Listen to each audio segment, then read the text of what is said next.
that as I begin to introduce you, Okay. then you can begin to.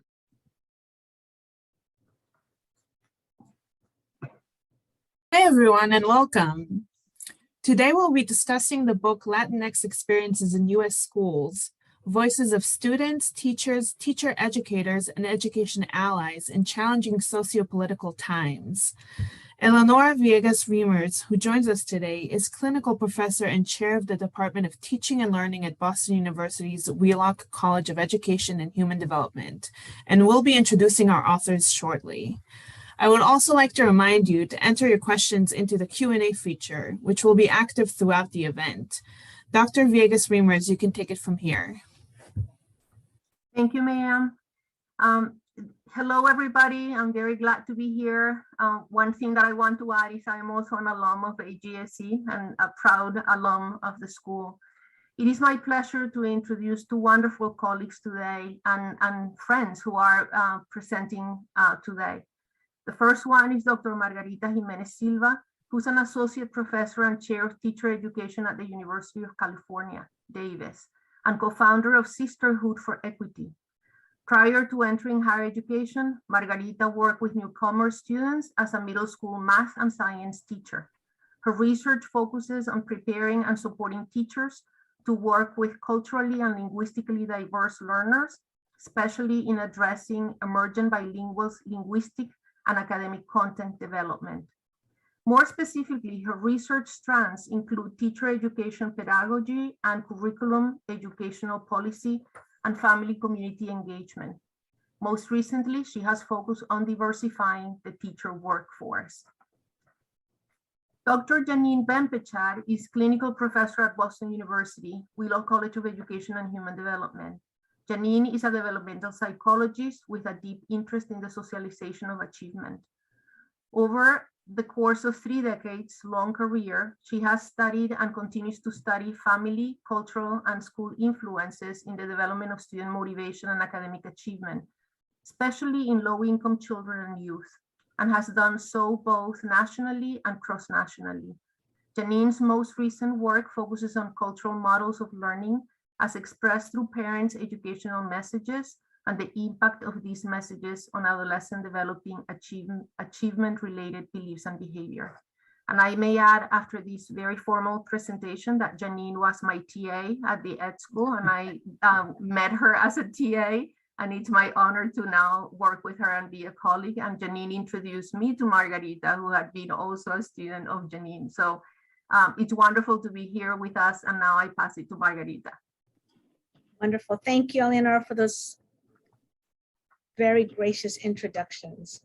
Okay, let me make sure. Can you all see that? Is that clear? All right. Thank you. So again, thank you wherever you are joining us from, whether it's good morning, good afternoon, or good evening. Thank you for taking the time out of what I am sure are very busy schedules to engage in conversation with us. And we look forward to your questions and to continue dialogue about these issues impacting our K-12 schools and our teacher education programs. So Eleonora went ahead and introduced us, but I wanted to just, again, emphasize that my role as a researcher and chair of teacher education in preparing and supporting teachers who work with culturally linguistically diverse students and diversifying the teacher education workforce, the teacher workforce, is that background definitely informed the work that we're going to be sharing with you today. And so you'll hear that in our presentation of the various chapters. And I'm Janine Bempechar, as Eleonora said, a colleague of hers at BU Wheelock College of Education and Human Development. The work that I do focuses on student motivation and cultural models of learning. And this work as well has very much informed the ways in which Margarita and I crafted the book that we are going to talk to you about today. Thank you for being here. So the impetus for the work that we are going to be sharing with you today happened way before the election of Donald Trump in the last administration. We were seeing increasing divisive rhetoric around race, ethnicity, and social class that were making its way into anecdotal stories that we were hearing from our teachers that were either in pre-service settings or in-service settings. And again, these were conversations that were being had in classes, in hallways, amongst colleagues, and very much supported by what we were seeing from organizations like the Southern Poverty Law Center and other organizations that were tracking the increase in this hateful language that was given permission to occur. The derogatory characterization of our communities that were often painted with this broad brush were having profoundly negative impact on everyone who was listening to it, whether you were from the Latino community or not. And it was impacting our sense of identity, our sense of belonging in our society, and in many ways, really providing the impetus for many of us to be more vocal about advocacy than we had been in the past. And in fact, a few of the stories that you'll hear about today was just that. They were emboldened, empowered, felt the call to speak up.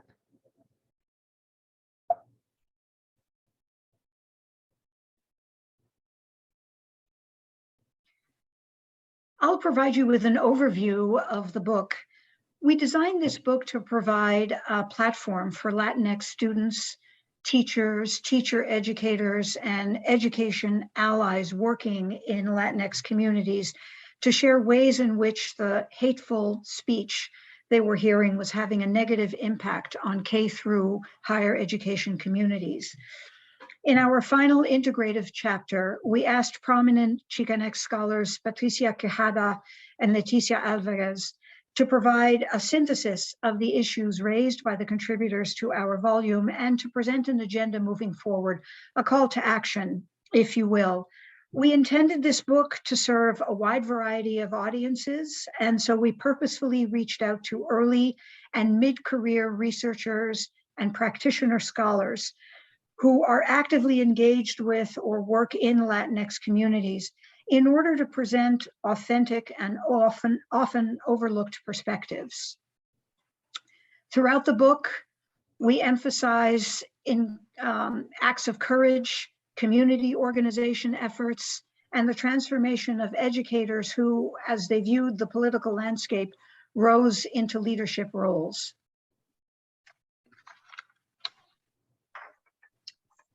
Our section on Voices of Students begins with a reflection of Joseph Luevanos, a 15-year-old high school freshman.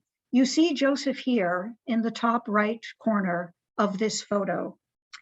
Joseph describes his experiences advocating at a city council meeting against the repeal of California SB 54, a sanctuary state law that prevented local and state agencies from assisting federal immigration agencies in the deportation of undocumented immigrants. Joseph writes about the overt anger and derision from adults that targeted him, a 15-year-old, specifically. He writes, "I was determined to present my case using data and evidence. I didn't walk in with the intent to provoke anything, but rather to share information and my perspective." He saw the room filled with adults wearing MAGA hats and carrying anti-immigration signs, and he created his own and the only pro SB 54 slide on his laptop, and he held it up.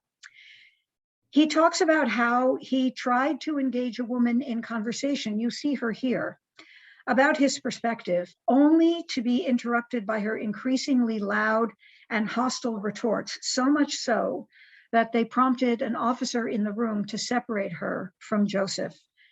At the end of the meeting, he writes, "I realized I felt fulfillment for using my voice, my perspective, and data to try to make a difference." The chapters in this section also include Evelyn Baca's ethnographic study of language policy and its impact on her Latinx students' identities, and Jenny Jacobs' examination of the discourse between her 8th graders around ethnic identity labels.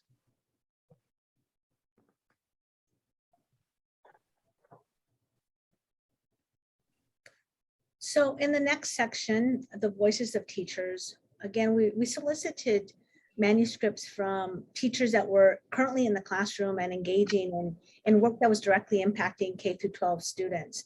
One of these happens to be Joey's mom. So in the previous, you saw Joey speaking up at a city council meeting.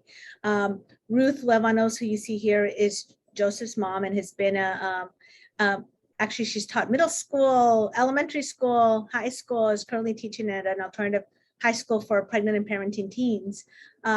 And engaging in, again, this identity affirming work within her school walls. She talked about how immediately after the election, there were kids in the hallways emboldened enough to say, you know, build a wall, you stay over there on the Mexican side. And the very harmful impact that that conversation and rhetoric was having on her Latinx students. She went on to host a lunch club and create, again, safe spaces within her classroom to engage in these very, complicated conversations about race and ethnicity and other topics like socioeconomic class and division within our own Latino communities around supporting the past administration. And so she came to the realization that as a teacher, her voice was often missing in the administrative decisions that were being made, not only in the school district, but also in the larger community in which she was seeing this divide. And so she decided to run for city council while being a classroom teacher, and went on to win the election and become the first Latina city councilwoman for Simi Valley in Southern California. Since then, and because of the work that she has been engaged in, all the while staying in the classroom as a teacher, she is currently running for Congress. And so her chapter really documents her journey from being a classroom teacher to being empowered to run for elected office, to have a seat at the table where these conversations are happening and address the impact of the rhetoric that we were hearing and continue to hear in the community on K through 12 students. Other chapters that are highlighted in this section or viewed in this section includes the story of Melody Esqueda, who was an undergraduate at the time of Trump's election, and feeling the urgency while she was working as a high school tutor of returning to her community to support Latinx high school students as a high school teacher. Her piece entitled "The Making of a Radical Educator" documents her experience entering the teaching profession. In another chapter, Dr. Leader and her colleagues share their commitment to disrupting what they call unshifting practices and perspectives by supporting teachers who are engaging in anti-racist pedagogical practices. And finally, in this section, Dr. Varner shared the impact on new teachers when they participated in a study abroad program and saw how bilingualism and biculturalism was seen as an asset, and bringing that knowledge and that new shifted perspective back to their K through 12 classrooms in the US.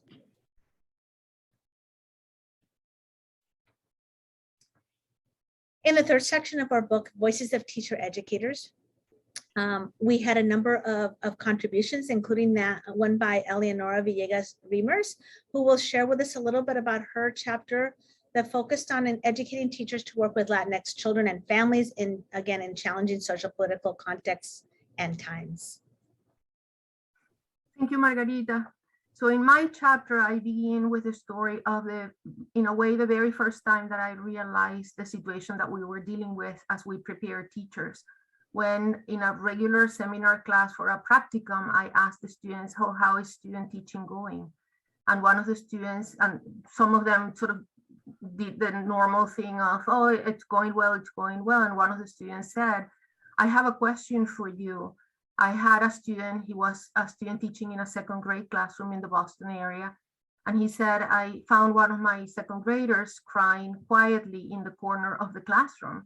And I approached her to see what was going on. And she said that she was very scared that ICE officers were coming that afternoon to get her parents out of the country, and who was going to take care of her.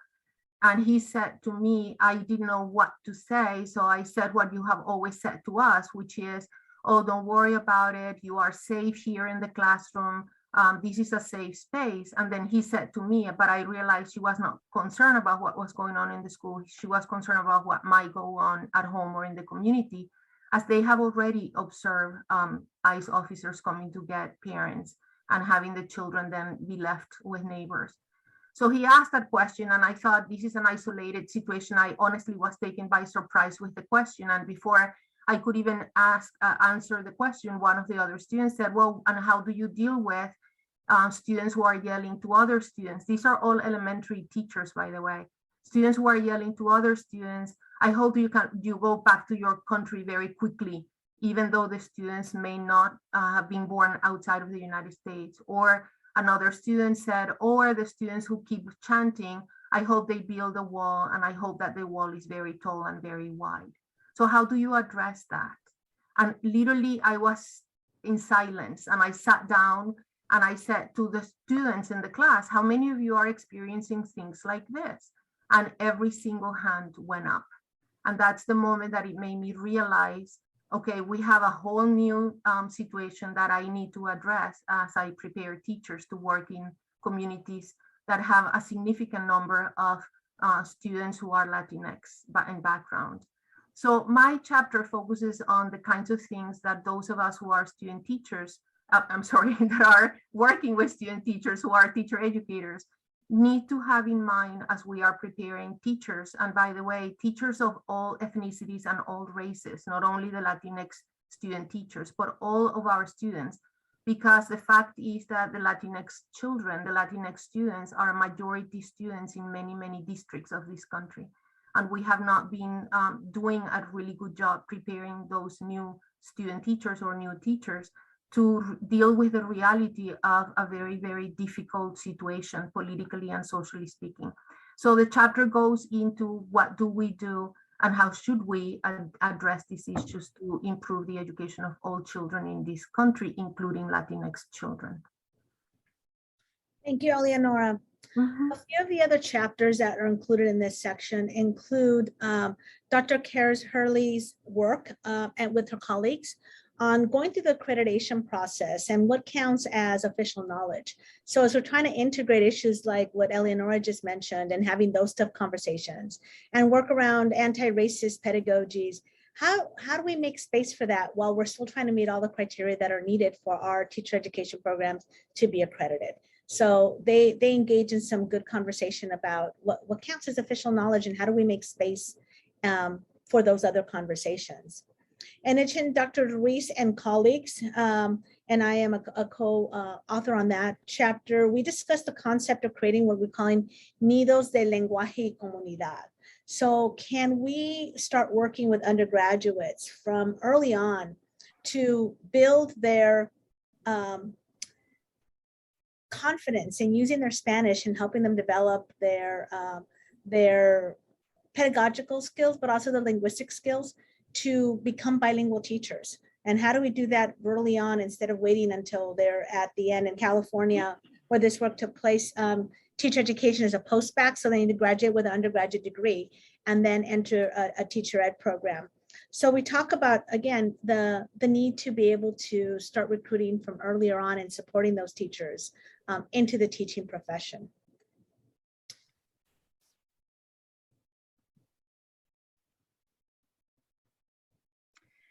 Our section on Voices of Education Allies includes a chapter from Gabby Liu. In light of the skyrocketing increase in Latinx students' anxiety and depression that's been documented since the election of Donald Trump, Gabby set out to understand what pre-service teachers know and understand about the causes, symptoms, and treatment of anxiety and depression in youth. She'd been working at student services at a large university and had been witnessing the lingering stigma among these students around seeking mental health services. She decided to survey 190 pre-service teachers and found that the majority believed very strongly that teachers have an obligation to intervene when they encounter students with such mental health challenges.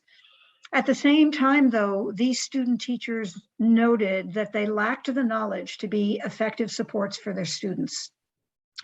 One participant in her study said, I would struggle to even recognize the symptoms of depression. I've never been educated on it, so I wouldn't even know how to help. In her chapter, Gabby argues for the need to include mental health education as part of teacher preparation programs, especially in light of the trauma Latinx children and youth have experienced from the hateful rhetoric so widely disseminated over the past several years. This section of our book also includes Jesus Cisneros' reflections on helping to implement culturally responsive practices that educational institutions can use to help and support the campus climate for their undocumented students, as well as a chapter by Margarita and a couple of her colleagues on their description of the effort they spearheaded in Arizona to address the deeply restrictive language policy, Prop 203, that all but prohibited access to bilingual instruction for emergent bilinguals. Thank you, Janine. So after we finished the book, and as you know, it's a long process. It was 3+ years in the making. We submitted the proposal just shortly after the last election, the previous election, and just had it published this past November. We really engage in deep conversations about how do we not just let it be a book that sits on the shelf, but that continue to inform the work that we do. And so we entered this next phase of the work that we are doing by extending the conversation more formally through the use of pláticas. Pláticas have been documented by various researchers and defined as these semi-structured informal conversations in which knowledge is shared and produced. It's really opportunities for us to learn from each other, especially from the different areas in which we're often siloed. So in that Plática group, and we have been meeting on Sunday mornings. We are working across 3 time zones with teachers who are in classrooms until 3 o'clock in the afternoon, with teacher educators, with educational allies. And so we've been engaging in these formal conversations, really talking about the impetus for the chapters that we wrote. So what is it that's been driving, what is it that drove us to take on the topics that we decided to write about? But then also, how have those topics and ideas expanded over the past few years since the writing of the chapters? And so we have these reciprocal exchanges that are really grounded in trust and an opportunity for us to ask authentic questions.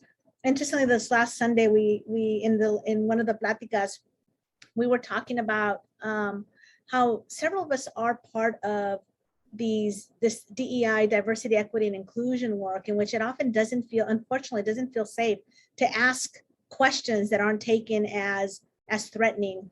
And so we were trying to disrupt that kind of environment by engaging again in these very honest conversations where we can ask and ponder and reflect on our own practices and think about where are the voices of the teachers that we're working with as teacher educators? Where are the voices of the students? How do we reach out to policymakers?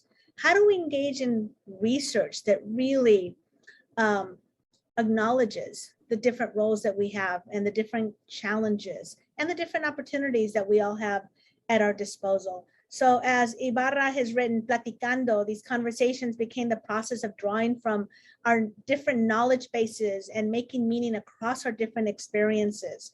And we're hoping to continue these conversations as we see it literally having an impact in how we're designing our syllabi and how we're structuring our courses and how the teachers that are working in K-12 are now bringing in other perspectives and feeling supported through this space. So in conclusion, because we are looking forward to conversation about these topics. One of the things that we learned through the organization of this book and engaging with the different scholars that we had the opportunity to engage in, teacher scholars, researchers, we know that we must work outside of our silos. It does us no good to be able to just speak to people that are already within our little research community or teaching community or affinity group. We really have to reach across and be able to have those real conversations, authentic conversations about what is happening in our K through 12, our educational systems from K all the way up to the university. We know, and there's plenty of research that is supporting this, is that we're experiencing a demoralization amongst teachers like we've never seen before. We have new teachers who are not making it to that 3-year mark, to that 5-year mark. They're entering the profession. They may well have been trained during this COVID context and now are not, are just feeling very demoralized in that classroom setting. And we're also losing teachers that have been our veterans, 15 years, 20 years, 22 years, who are saying, okay, I cannot do this one more day, and are often leaving the classroom, sometimes not even waiting till the end of the school year to do so. We also have spoken to a number of teachers that have talked about the impact of the deprofessionalization of teaching. As more and more tests are imposed, as more curriculum is mandated everywhere from teacher education curriculum in our teacher ed programs, all the way through curriculum maps and guides that have to be followed day by day, this deprofessionalization of what does it mean to be a teacher. I have to, speaking for myself, I thought at the beginning of the pandemic that maybe now that many parents had to become teachers, there would be a greater appreciation of what it is to be a teacher and what that entails. But in many ways, we're seeing a backlash. We're seeing, well, you know, I could do this with my 2 students. Now, why can't you do it with this full classroom? And so again, this deprofessionalization that is happening. Many of our teacher ed programs are experiencing a decline in enrollment for this next coming year. So in terms of how do you recruit to a profession that often requires that folks go into debt to become a teacher and have salaries that are not going to be, they're not going to compensate them to the degree in which they can offset that debt. How do we retain them? What kind of communities do we need to form within schools, within districts, across districts, to be able to keep teachers engaged and appreciated and supported in order to retrain them?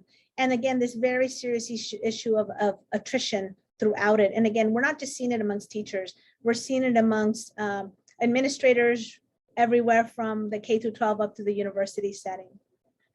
And I think one of the common things that we've been, that has arisen through these pláticas that we've been having are a call for systemic change, that something has to change. We cannot continue preparing teachers, the next generation of teachers, with business as usual, doing things as we've always done them, because it's not working. Our hope is that at the end of all this, we will see some systemic change that's going to value the intensive and personal work that teaching is, and provide opportunities for us to think about teacher education, again, in ways that are going to make us proud of recruiting people into our profession and supporting them throughout. And that can only happen, again, if we have systemic change, if we have legislators that are talking to teachers directly, that we have researchers that are actually in classrooms seeing what the work is like, instead of just dictating what should be happening and criticizing what is happening. We need teachers to see themselves as teacher scholars and advocates and feel empowered to be able to voice what they're seeing and where they need support. And so, and then we need funding. That can't be ignored.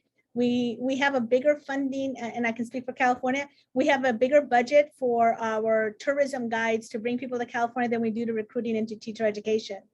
We have a bigger budget for recruiting into the military than we do for recruiting into the teaching profession. So those are places in which we need to, again, collectively call for systemic change to be able to sustain the next generation of teachers that are going to be working with our K through 12 students.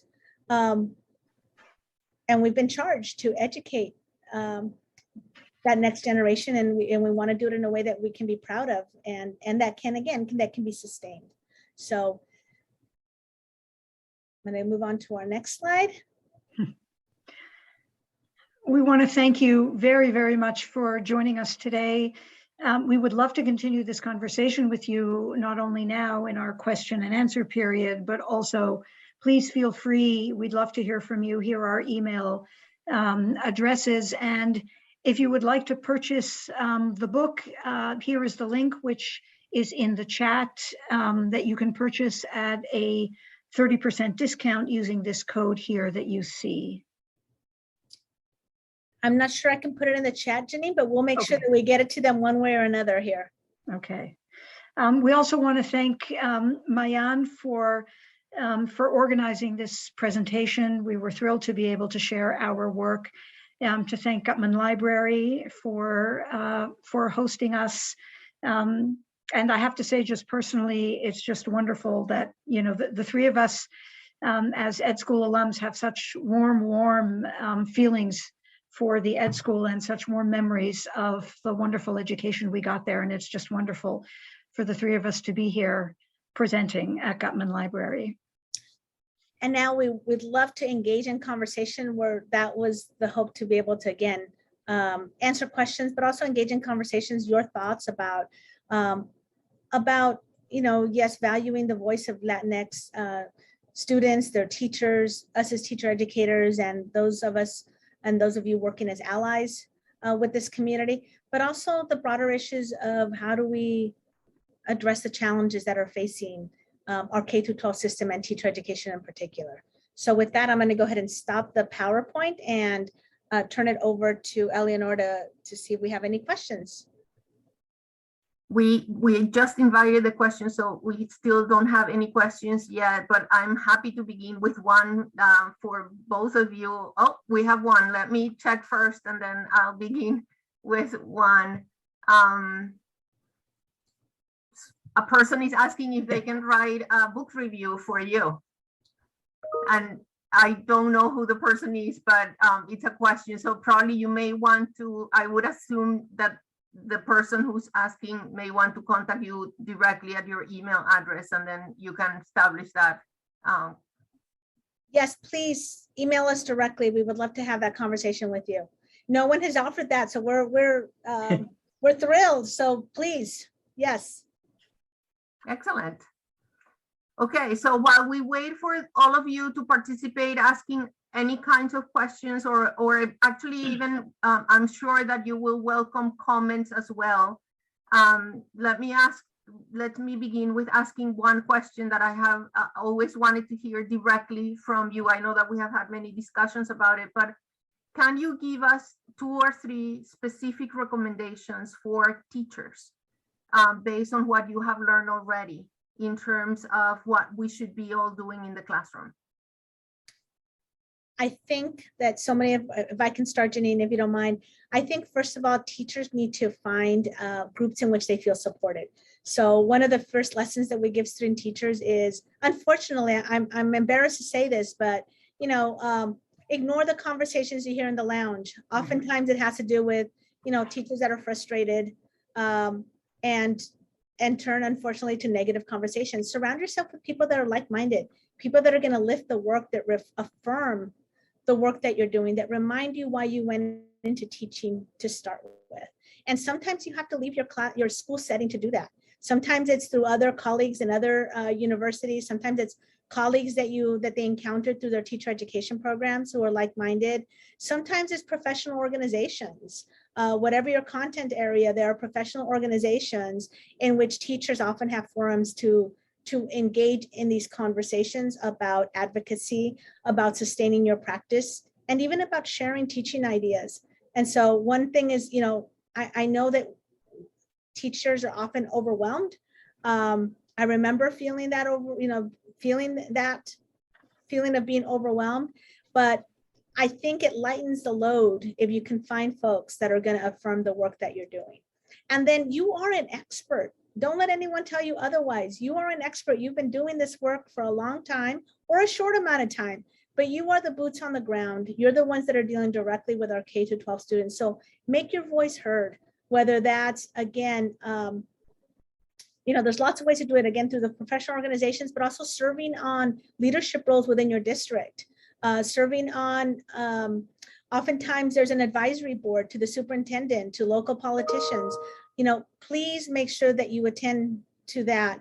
And then one of the things that I really emphasize in my teaching, I teach ed policy courses, knowing what legislature is coming down the pipeline, and making your voice heard in terms of how that's going to impact you.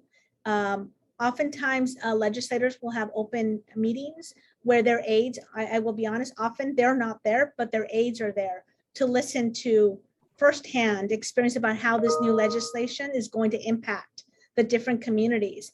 And oftentimes teachers are not represented at that table.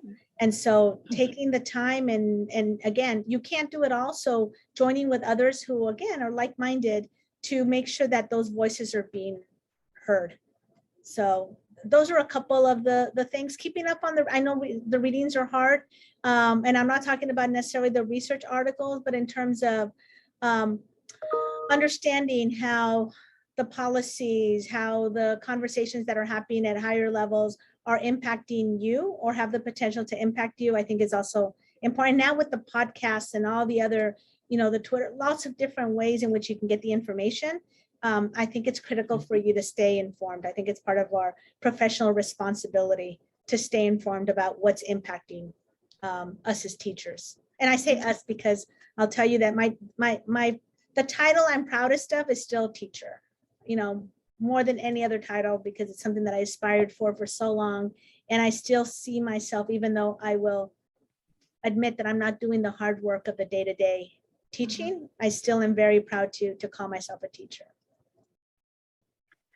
I would add to what Margarita said, that we try so hard as teachers to foster a sense of belonging in the classroom. And it's hard in these circumstances for teachers to feel that they belong in their school when they are surrounded by a lot of negative rhetoric. And so what Margarita has suggested really serves to help foster that sense of belonging in a larger community if it isn't in your own school. Okay, thank you. We have a participant who is watching this webinar with students.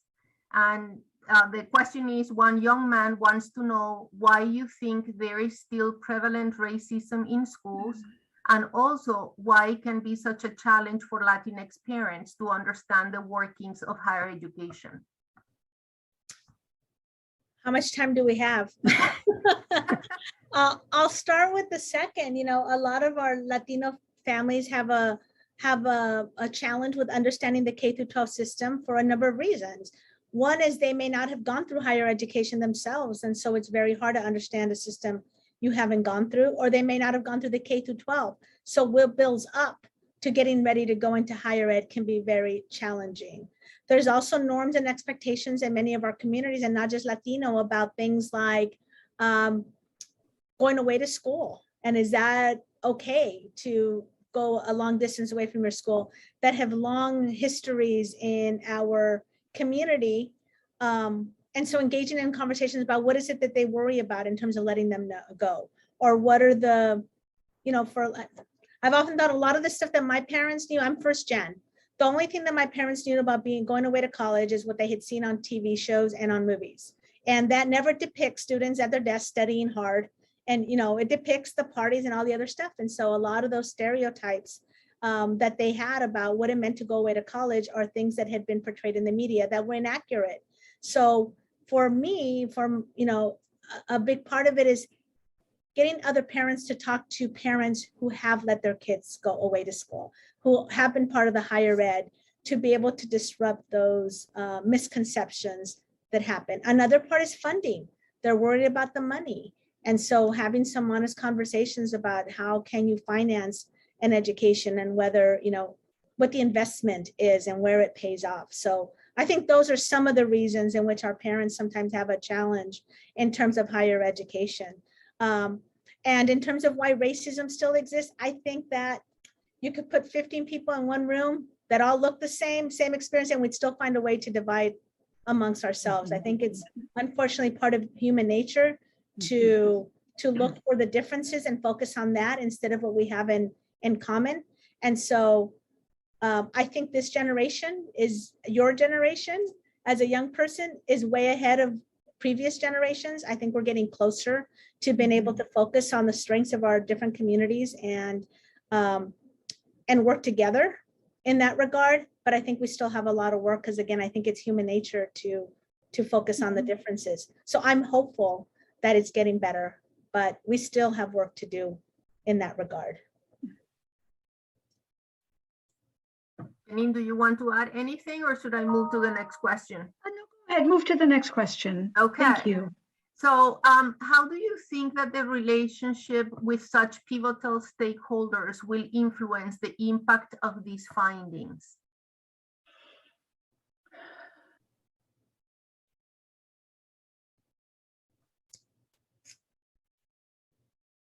I'll start, Janine, if you want to jump in. I think Yeah, go ahead. it humanizes it. Yeah. You know, teachers, when you're talking to a teacher about what it's like to be in that classroom every day and the stress that they have and the pressures that they have and the all that they give, it's very hard for researchers to other them and to just see them as participants in a study.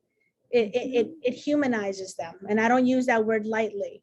It humanizes them. The same thing with teachers who get to know researchers or us as teacher educators, and they get to hear why we're choosing to, the assignments that we're choosing, why we're also having to meet standards that are imposed upon us. Now it humanizes the work that we do, that it's just not us with an agenda, personal agenda, but that we actually, you know, truly care about what's happening in the classroom. And so we're approaching that work through that lens. And so I think same thing with legislators.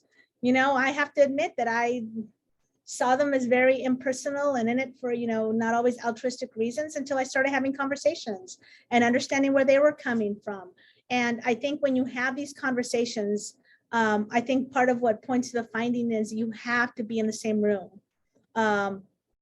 Even if it's a Zoom room and not an in-person room, you have to be in the same room to be able to have these authentic conversations and see each other's perspectives and collectively try to address the systemic change that has to happen.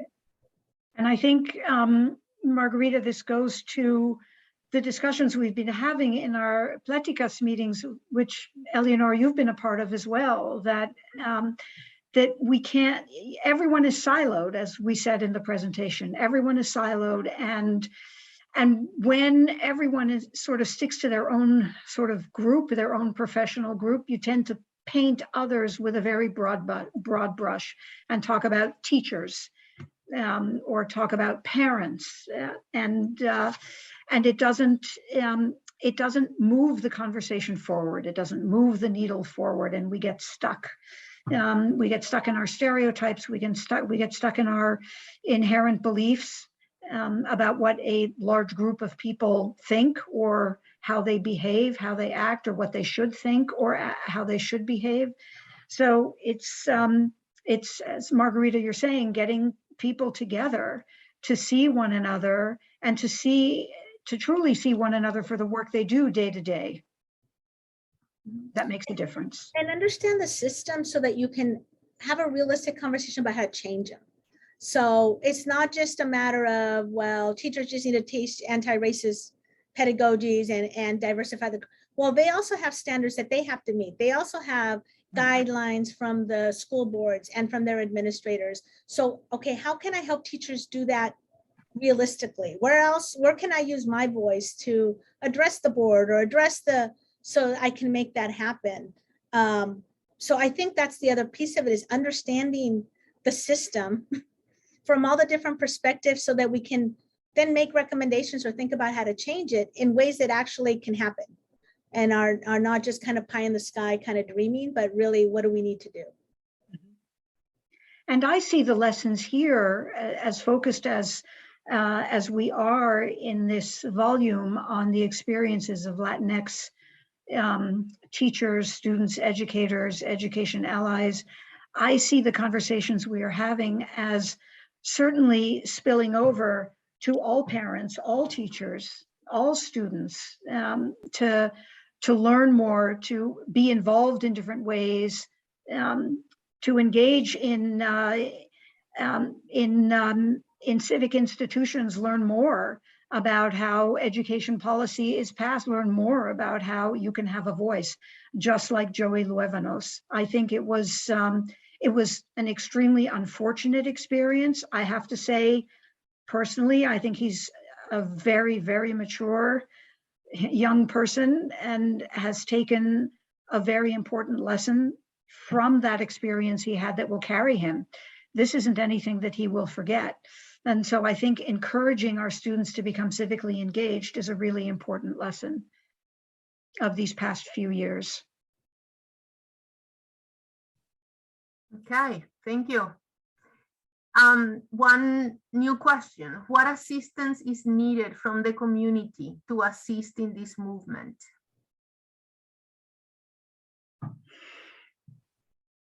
Listening.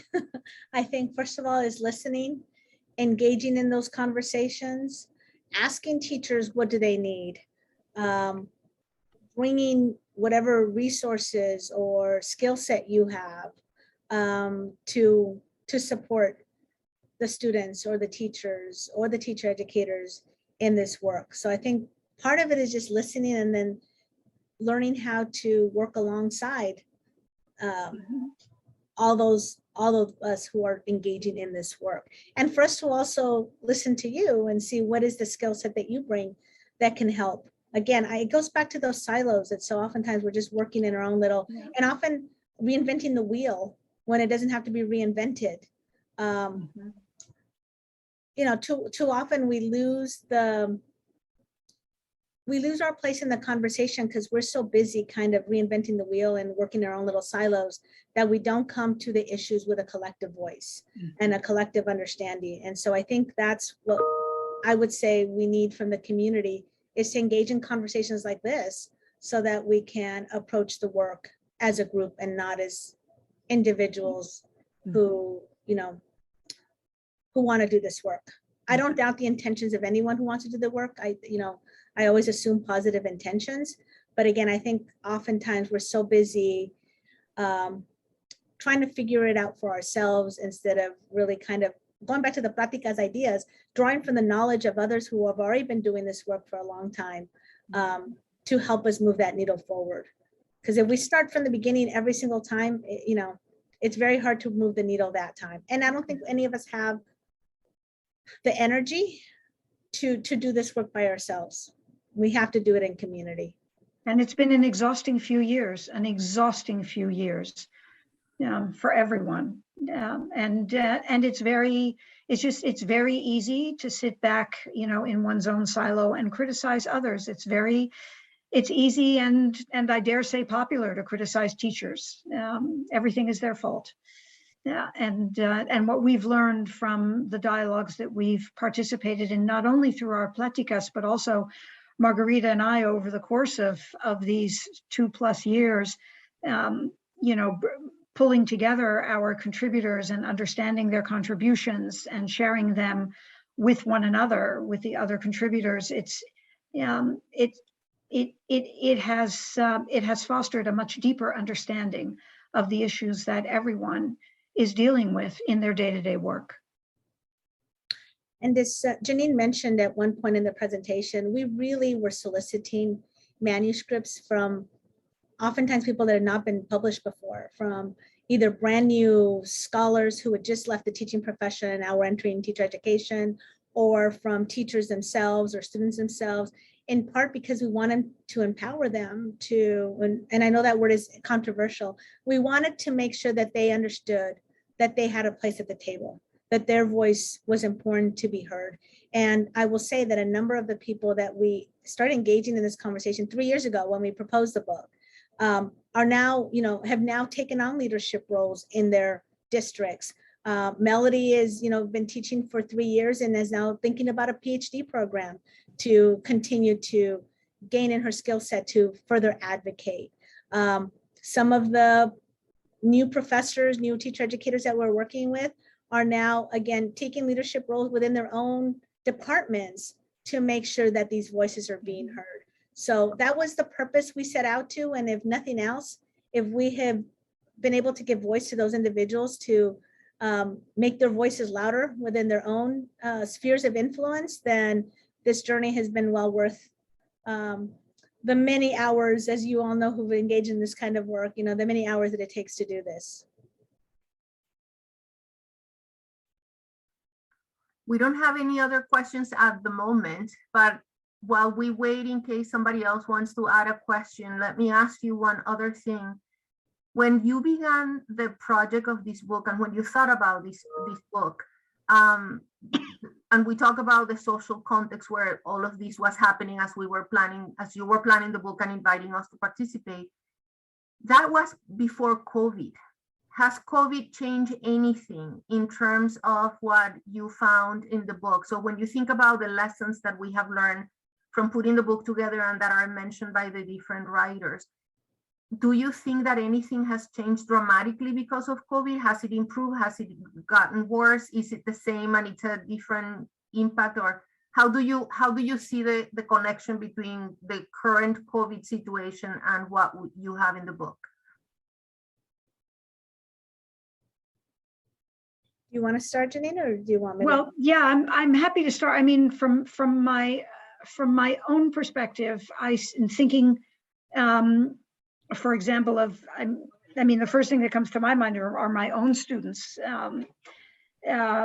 That the need for support, for contact, became so exacerbated over COVID, and when all of us were teaching remotely, K through higher education, that it became very difficult to feel that sense of belonging, to develop a dynamic among students, and so many students and their families were struggling so much that that I think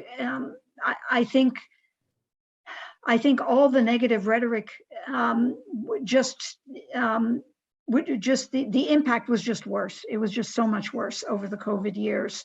I speak as though COVID is behind us. It isn't totally, but we're hopeful. That's the first thing that comes to my mind. Margarita, what are you thinking? I think it just exasperated and brought to light all the inequities that we already had been hearing about and that existed. So, I was just watching a video of a student teaching video from the very first year of COVID, and was the kids that were on the other side of it, they were elementary school kids, and they were having to go into into alleyways. I was seeing the trash cans behind them to where they could get internet because they weren't getting internet in their own homes. And it's thinking, and it was cold, and it's thinking about the conditions that, we went into kids' homes for the first time. We saw what the living situation was. We saw so many of our Latino parents and other parents also, underemployed or unemployed because of COVID. I think it stretched teachers in ways that they had never been stretched. In some ways, it kind of changed the dynamics. Our student teachers were now the experts because they were digital natives, whereas a lot of the teachers that they were working with had not, had the opportunity to engage in Zoom teaching or Google Classroom or whatever platform your district was working in.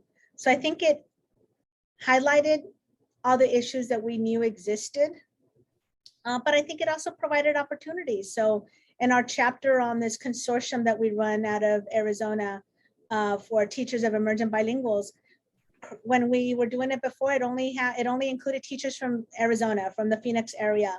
Because of COVID and because of Zoom, we now have teachers that are part of the consortium around the country. We have teachers in Maine and in Vermont, and we have teachers in California and Hawaii and Alaska that are now having these conversations in community that just weren't, I don't know why we didn't think of it before. We just didn't, think of doing it that way before. And now I don't think it'll ever go back to the way it was. There'll be some things that we do via, virtually, and some things that we know have to happen in person. And so I don't think teaching is ever going to look the same. Now that we're, heading out on the other side of this, I think there's some lessons learned that we are going to have to address about the inequities in our system.